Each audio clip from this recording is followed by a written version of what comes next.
Hello, അപ്പോൾ നമ്മുടെ തമിഴ്നാട്ടിലെ വ്ലോഗിൻ്റെ പാർട്ട് 2 ആണിത് കേട്ടോ. രാവിലെ തന്നെ അതായത് ആശുപത്രി പോയി എന്നൊക്കെ പറഞ്ഞില്ലായിരുന്നു. അത് കഴിഞ്ഞ് പിറ്റേ ദിവസം രാവിലെ കാശി നല്ല ആക്റ്റീവായിട്ടിരുന്ന് രണ്ടുപേരും കൂടെ ഭയങ്കര കളിയായിരുന്നു, കല്ലും കാശിയും കൂടെ. ഇപ്പം ഞാൻ റെക്കോർഡ് ചെയ്യുമ്പോൾ തന്നെ എൻ്റെ കീഴിരുന്ന് രണ്ടുപേരും ഇത് കാണുന്നുണ്ട്. പിന്നെ നമ്മൾ ഉച്ചയ്ക്കത്തെ ഫുഡ് കഴിച്ചിട്ട് ഉച്ച കഴിഞ്ഞിട്ട് എനിക്ക് എക്സാമിന് പോകണമായിരുന്നു. കണ്ണിമാങ്ങ അച്ചാർ, ചമ്മന്തിപ്പൊടി. നിനക്കെന്തോടാ?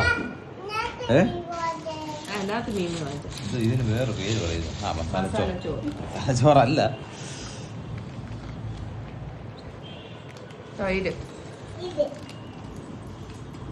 തൈര് സാദ് വേണമെന്ന് പറഞ്ഞു. അതിന്റെ തൈരും ചോറും വാങ്ങിച്ചോണ്ട് വന്നു. ഉപ്പ് കൊണ്ടോ അവിടെ ഇരിക്കുന്നു.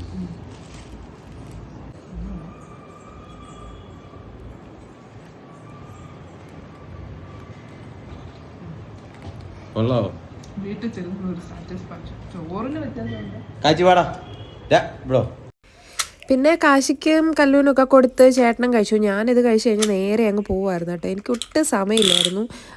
പെട്ടെന്ന് ചെന്ന് എക്സാം എഴുതണമായിരുന്നു. പിന്നെ ചേട്ടൻ തൈര് കൂട്ടി മസാല ചോറൊക്കെ ഇട്ട് ഇളക്കി തിന്നു. ഹായ് ഗൈസ്, നമ്മളിപ്പോൾ വെല്ലൂരുള്ളൊരു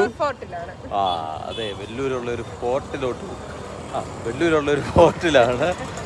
നമുക്ക് അതിനകത്ത് കാഴ്ചകളൊക്കെ കണ്ടിട്ട് വരാം. ആര് കൊണ്ടത്? മൗര്യ സാമ്രാജ്യം തോന്നുന്നു. തെറ്റാണെങ്കിൽ സ്ക്രീനിൽ തന്നെ നമുക്ക് കൊടുക്കാം ഏത് സാമ്രാജ്യം. അങ്ങനെ വെള്ളിയാരത്തിൽ കാശി ഒരു ശകലം സമ്മതിക്കത്തില്ലായിരുന്നു റൂമിലിരിക്കാനായിട്ട്. അവന് റൂമിനകത്ത് ഇരുന്ന് ആ ചൂടും പിന്നെ സ്പേസ് കുറവായത് കാരണം അവന് കളിക്കാൻ പറ്റാത്തതിന് ഞങ്ങളെ വിളിച്ചുകൊണ്ട് വന്നിട്ട് അവൻ ഞങ്ങളെ അമ്പലത്തിനകത്ത് കയറ്റിയില്ല. ഇതാ കണ്ടോ, കരഞ്ഞു ബഹളം വെച്ചു ഭയങ്കര വിഷയം ഉണ്ടാക്കുമായിരുന്നു. അവൻ ഐസ്ക്രീം വേണമെന്ന്, ഇത്രയും പനി പിടിച്ചിരുന്ന് ഛർദ്ദിച്ച് ചൂടും കൂടി എന്നിട്ട് അവൻ ഐസ്ക്രീം വേണമെന്ന് പറഞ്ഞാൽ ഭയങ്കര ബഹളമായിരുന്നു. ഇതായിരുന്നു നമ്മുടെ അമ്പലം. എന്തോ അടിപൊളിയായിരുന്നെന്നറിയാമോ. ഭയങ്കര ആഗ്രഹിച്ച് പോയതാണ്, പക്ഷെ നടന്നില്ല. പക്ഷെ തിരിച്ചതേ കരച്ചിൽ കാരണം ഇവൻ റൂമിൽ വന്ന് ഛർദ്ദിച്ച് ഞങ്ങൾ ആശുപത്രി വന്നു. വീണ്ടും ഡോക്ടറെ കാണാനായിട്ട് കയറി. അവിടെ പിള്ളേരെയൊക്കെ കണ്ട് പിള്ളേർ കളിക്കുന്ന കണ്ടപ്പോൾ ഒരു ചെറിയ സന്തോഷം വന്നു. അല്ലാതെ അവന് ഭയങ്കര കാശി ഇങ്ങനെ ഇരുന്നിട്ടേ ഇല്ല. ആക്റ്റീവായിട്ട് മാത്രമേ അവനെ കാണാറുള്ളായിരുന്നു. പക്ഷെ അവൻ ഭയങ്കര ഡൗണായി. അത് കഴിഞ്ഞ് ഞങ്ങൾ ആ ഹോസ്പിറ്റലിൽ നിന്ന് ഇറങ്ങി മരുന്നൊക്കെ വാങ്ങിച്ച് വീണ്ടും റൂമിലോട്ട് പോവുകയാണ്. അപ്പോൾ ഇത് സെക്കൻഡ് ഡേ വീണ്ടും ഞങ്ങൾ അങ്ങനെ ഹോസ്പിറ്റലിൽ വന്നു. ഡോക്ടർ പറഞ്ഞു ഇനിയാണെങ്കിൽ നമ്മൾ അഡ്മിറ്റ് ചെയ്യേണ്ടി വരും എന്നൊക്കെ പറഞ്ഞു. പിന്നെ നമ്മൾ റൂമിൽ വന്നിട്ട് ഫുഡൊക്കെ കഴിച്ചു. അത് എടുക്കാൻ പറ്റിയില്ല. രാത്രിയിൽ നമ്മൾ 2 ദിവസം പിന്നെ ഇഡലി ആയിരുന്നു വാങ്ങിച്ചിട്ടുണ്ടായിരുന്നത്. കാരണം കുഞ്ഞിന് കട്ടിയുള്ളതൊന്നും കൊടുക്കില്ലെന്ന് പറഞ്ഞു. അപ്പോൾ ബാക്കി അടുത്ത വീഡിയോയിൽ കാണാം കേട്ടോ.